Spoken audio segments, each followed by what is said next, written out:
السلام علیکم ورحمۃ اللہ وبرکاتہ۔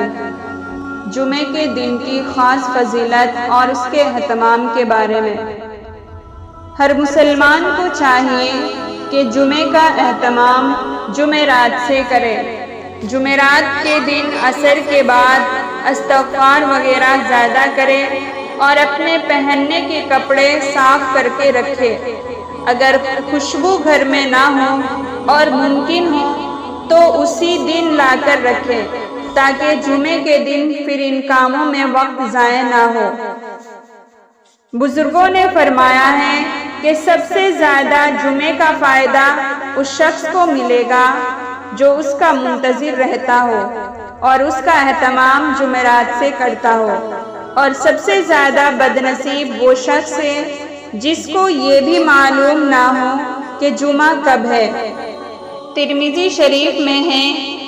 کہ جمعے کی نماز کے لیے پیدل جانے میں ہر قدم پر 1 سال کے روزے رکھنے کا ثواب ملتا ہے۔ حضرت ابو ہریرہ رضی اللہ تعالیٰ عنہ سے روایت ہے کہ حضرات صلی اللہ علیہ وسلم نے فرمایا،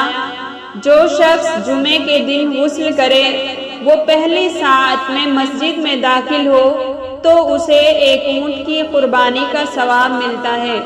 جو دوسری ساعت میں داخل ہو اسے گائے کی قربانی کا ثواب ملتا ہے، اور تیسری ساعت میں داخل ہونے والے کو مرغی کے انڈے کے برابر ثواب ملتا ہے۔ رسول اللہ صلی اللہ علیہ وسلم نے فرمایا،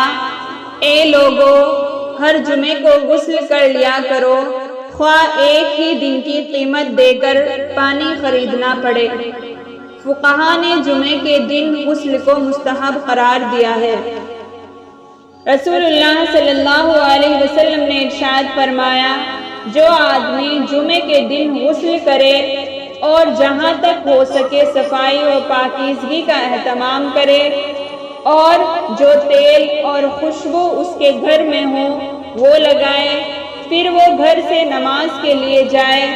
اور مسجد میں پہنچ کر اس کی احتیاط کرے کہ جو 2 آدمی پہلے سے بیٹھے ہو ان کے درمیان نہ بیٹھے، پھر جو نماز سنن و نوافل جو اس شخص کے لیے مقدر ہو چکی ہو وہ پڑھے، پھر جب امام خطبہ دے تو توجہ اور خاموشی سے اس کو سنے، تو اللہ تعالیٰ کی طرف سے